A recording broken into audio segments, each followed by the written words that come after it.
Hello toppers, I am Danish, your master teacher of maths and science at toppers academy. इस video में हम start करने वाले हैं चैप्टर 1 रियल नंबर्स के एक्सरसाइज 1.4। इस एक्सरसाइज में हमें rational numbers and the decimal expansion के बारे में पढ़ना है। तो स्टार्ट करते हैं रैशनल नंबर के डेफिनेशन से। Any number which can be written in p upon q form is called rational number. कोई भी ऐसा नंबर जिन्हें हम p अपॉन q के फॉर्म में एक्सप्रेस कर सके उन्हें हम रैशनल नंबर कहेंगे। For example some integer suppose कर लो 1 2 3 4 5 6 7, उसको हम कैसे रिप्रेजेंट कर सकते हैं 2 अपॉन 1, 3 अपॉन 1, 4 अपॉन 1, 5 अपॉन 1। तो वो नंबर क्या हो जाएंगे, एक रैशनल नंबर हो जाएगा। कोई डेसिमल नंबर सपोज कर लो 1.5, उसको हम कैसे रिप्रेजेंट कर सकते हैं 15 अपॉन 10। एक डेसिमल पॉइंट है तो इसको अगर हटाना है तो क्या करना पड़ेगा, नीचे 10 लाना पड़ेगा। तो 1.5 को कैसे लिख सकते हैं 15 अपॉन 10। तो हमने p अपॉन q के फॉर्म में लिख दिया, मतलब ये एक रैशनल नंबर है। तो ये एक टर्मिनेटिंग डेसिमल है। डेसिमल पॉइंट के बाद वैल्यू अटक जा रही है, चलती नहीं जा रही है, तो एक टर्मिनेटिंग डेसिमल भी एक रैशनल नंबर होगा। दूसरा एग्जांपल टर्मिनेटिंग डेसिमल का 2.25, उसको हम कैसे रिप्रेजेंट कर सकते हैं 225 अपॉन 100। तो इसको भी हम p अपॉन q के फॉर्म में रिप्रेजेंट कर दिया है। तो ये भी क्या हो गया, एक रैशनल नंबर हो गया और टर्मिनेटिंग डेसिमल है। अब एक नॉन टर्मिनेटिंग डेसिमल लेते हैं।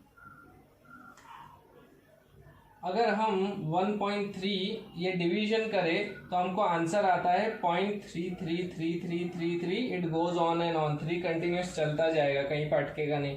तो ये तो एक नॉन टर्मिनेटिंग नंबर है, लेकिन 3 रिपीट हो रहा है कंटिन्यूस, तो हम इसको 0.3 बार में भी रिप्रेजेंट करते हैं।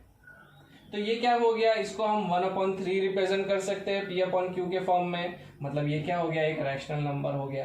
तो कोई भी नॉन टर्मिनेटिंग नंबर लेकिन वो अगर रिपीटेटिंग हो तो वो भी एक रैशनल नंबर हो गया। तो terminating plus non terminating repeating, they are irrational numbers. अब डेसिमल एक्सपेंशन का एक रूल है कि अगर एक पैटर्न पता हो हमको तो हम उसका डेसिमल एक्सपेंशन किसी भी रैशनल नंबर का पता कर सकते हैं कि वो टर्मिनेटिंग है कि नॉन टर्मिनेटिंग रिपीटेटिंग है। तो अगर हमें वो पैटर्न पता हो तो हम इजीली पता कर सकते हैं कि डेसिमल एक्सपेंशन टर्मिनेटिंग है कि नॉन टर्मिनेटिंग रिपीटेटिंग है। कैसे, आइए देखते हैं। If x is equal to p upon q is a rational number, अगर ये एक रैशनल नंबर है जिसको p अपॉन q के फॉर्म में रिप्रेजेंट किया गया है, तो अगर हम q का प्राइम फैक्टराइजेशन करेंगे तो that will be of the form 2 power n cross 5 power m। मतलब q के प्राइम फैक्टर्स में 2 और 5 मौजूद होंगे, या तो 2 और 5 मौजूद होंगे, या तो 2 मौजूद होगा, या तो 5 मौजूद होगा। इसके अलावा कोई और फैक्टर नहीं होना चाहिए, या ये दोनों होने चाहिए, या सिर्फ 2 होना चाहिए, या सिर्फ 5 होना चाहिए। अगर ऐसी कंडीशन है q के फैक्टर्स की तो वो डेसिमल एक्सपेंशन टर्मिनेटिंग बन जाएगा। एग्जाम्पल देख लेते हैं। 0.35, इसको हम कैसे रिप्रेजेंट कर सकते हैं 35 अपॉन 100, p अपॉन q के फॉर्म में हमने रिप्रेजेंट कर दिया। 2 डेसिमल पॉइंट है, मतलब नीचे 100 है। अगर 3.5 होता तो क्या लिखते हैं हम 35 अपॉन 10 लिखते हैं। चलिए 35 अपॉन 100, फिर इसके प्राइम फैक्टर्स निकालने हैं। 35 के क्या निकलेंगे, तो 5 मल्टीप्लाई बाई 7, ये इसके प्राइम फैक्टर्स हो जाएंगे 35 के। 100 के क्या बनेंगे 2 2 ज़ा 4, 5 ज़ा 20, 5 ज़ा 100, ये इसके प्राइम फैक्टर्स बनेंगे। आप साइड पे अगर आपको कंफ्यूजन है तो आप करके देख लो कि 100 के प्राइम फैक्टर्स क्या है। अब क्या करना है हमको, इसको कोप्राइम बनाना है, जो भी कॉमन चीज़ है वो कट करनी है। कट कर दिया। अब इसके फैक्टर्स क्या बच गए, सिर्फ 7 अपॉन 2 स्क्वायर इंटू 5। तो q के फैक्टर्स में क्या मौजूद है, 2 और 5 दोनों है। इसका मतलब क्या हो गया, ये एक टर्मिनेटिंग नंबर है, टर्मिनेटिंग डेसिमल है, प्रूव हो गया। तो हमें पैटर्न पता चल गई, अगर 2 और 5 मौजूद है तो टर्मिनेटिंग है। दूसरा एग्जांपल देखते हैं 2.6, इसको हम कैसे रिप्रेजेंट कर सकते हैं 26 अपॉन 10। ओके, एक ही डेसिमल पॉइंट है।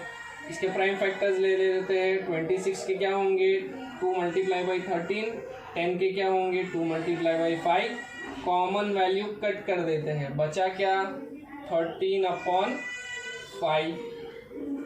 अब Q के फैक्टर, Q देखना है ना P/Q, तो Q के फैक्टर्स में क्या मौजूद है, सिर्फ 5 मौजूद है, तो वो भी एक टर्मिनेटिंग नंबर है। इसका मतलब क्या पता चला, अगर सिर्फ 5 भी हो तो भी वो एक टर्मिनेटिंग नंबर होगा। तो यहाँ पे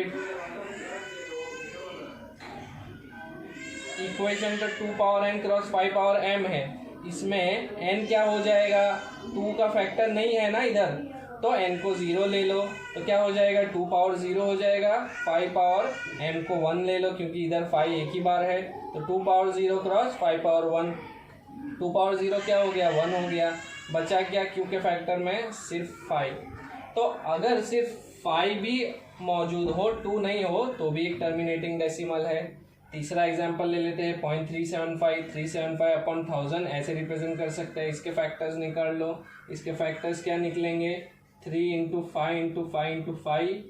अगर कंफ्यूजन हो तो फैक्टर्स निकाल के देख लो। प्राइम फैक्टर्स 1000 के क्या निकलेंगे 2 multiply by 2 multiply by 2 to 4 to 8 और मल्टीप्लाई बाई 125, तो 5 मल्टीप्लाई बाई 5 मल्टीप्लाई बाई 5, ये इसके क्या है प्राइम फैक्टर्स है। अब जो भी कॉमन चीज़ है वो कट कर दो, 5 ये 5 कट हो जाएगा, बचा क्या 3/2 तो यहाँ पे Q के प्राइम फैक्टर्स में क्या मौजूद है, सिर्फ 2 पावर n मौजूद है, 2 पावर 3 मौजूद है, तो Q equals to 2 power n cross 5 power m। अगर ये हम फॉर्मूला देखें तो इसमें 2³ तो है लेकिन 5 पावर नहीं है, तो 5 पावर m नहीं है, तो क्या ले लेना है, m को क्या कंसीडर कर लेना है 0 कंसीडर कर लेना है। तो 2³ multiply by 5 power 0, 5 power 0 anything to the power 0 is 1, तो Q के फैक्टर्स क्या हो जाएंगे सिर्फ 2³। तो इससे ये पता चला ये भी एक डेसिमल नंबर है। और उसकी पैटर्न क्या पता चली, अगर कोई भी 2 के पावर में कोई भी फैक्टर अगर मौजूद है Q के फैक्टर में तो वो भी एक डेसिमल टर्मिनेटिंग डेसिमल होगा। तो ओवरऑल अगर P/Q कोई रैशनल नंबर है तो Q के फैक्टर्स में 2 और 5 अवेलेबल है तो वो एक टर्मिनेटिंग डेसिमल है। सिर्फ 2 अवेलेबल है तो वो भी एक टर्मिनेटिंग डेसिमल है। सिर्फ 5 अवेलेबल है वो भी एक टर्मिनेटिंग डेसिमल है। लेकिन 2 और 5 के अलावा कोई और नंबर नहीं होना चाहिए। अगर ऐसा हुआ तो क्या हो जाएगा, वो एक नॉन टर्मिनेटिंग रिपीटेटिंग हो जाएगा। देखते हैं कैसे। If x is equals to P/Q is a rational number such that prime factorization Q is not of the form 2 power n cross 5 power m, 2 भी मौजूद नहीं है 5 भी मौजूद नहीं है, उसके अलावा कोई तीसरा फैक्टर मौजूद है, या तो 2 है अवेलेबल 5 है अवेलेबल उसके अलावा कोई तीसरा है तो भी नॉन टर्मिनेटिंग रिपीटेटिंग होगा। आइए एग्जांपल देखते हैं। 17/30 इसके प्राइम फैक्टर्स क्या होंगे, 17 itself is a prime number तो 17 हो जाएगा। 30 के प्राइम फैक्टर क्या हो जाएंगे 2 मल्टीप्लाई बाई 3 मल्टीप्लाई बाई 5।